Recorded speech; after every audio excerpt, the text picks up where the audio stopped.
মানবিকতার এক উজ্জ্বল দৃষ্টান্ত স্থাপন করে স্বপ্নের ছোঁয়া ব্লাড সোসাইটি বাংলাদেশ 24 এপ্রিল শুক্রবার ময়মনসিংহ রেল স্টেশন এলাকায় পথচারী ও শিশুদের মাঝে খাবার বিতরণ কর্মসূচি সফলভাবে সম্পন্ন করেছে।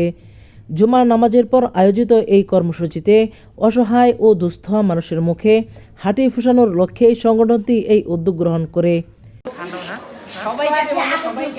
উক্ত অনুষ্ঠানে উপস্থিত ছিলেন সংগঠনের প্রতিষ্ঠাতা পরিচালক জনাব মোহাম্মদ শাকিল খান, উপদেষ্টা জনাব রিকু আজাদ, সাধারণ সম্পাদক জনাব আসিফ মাহমুদ, সাংগঠনিক সম্পাদক জনাব এহসানুল হক সৈকত, প্রচার সম্পাদক জনাব মোহাম্মদ আমানুল্লাহ হিমেল, নারী বিষয়ক সম্পাদক জনাবা তানজিলা, শিক্ষা বিষয় সম্পাদক জনাব জাহাঙ্গীর আলম সানি, সমাজ কল্যাণ সম্পাদক জনাব মোহাম্মদ শাওন হাসান, দুর্যোগ ও ত্রাণ সম্পাদক জনাব রাকিবুজ্জামান রনি, ক্রিয়া সম্পাদক জনাব মোহাম্মদ সোহানুর করিম এবং কমিটি সদস্য জনাব মোহাম্মদ রসুল মিয়া।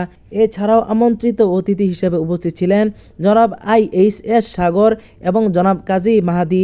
কর্মসূচিতে সংগঠনের আরও অনেক সদস্য সক্রিয়ভাবে অংশগ্রহণ করেন এবং আর্থিকভাবে সহযোগিতা প্রদান করেন। আয়োজকরা জানান, সমাজের সুবিধাবঞ্চিত মানুষের পাশে দাঁড়ানো এবং তাদের মুখে হাসি ফোটানোই আমাদের মূল লক্ষ্য। ভবিষ্যতেও এ ধরনের মানবিক কার্যক্রম অব্যাহত থাকবে বলেও তারা আশাবাদ ব্যক্ত করেন। এ উদ্যোগ স্থানীয় মানুষের মাঝে ব্যাপক প্রশংসা কুড়িয়েছে এবং মানবিক মূল্যবোধ জাগ্রত করতে গুরুত্বপূর্ণ ভূমিকা রাখবে বলে সংশ্লিষ্টরা মনে করেন। শহীদুল ইসলাম, আইমন জার্নাল।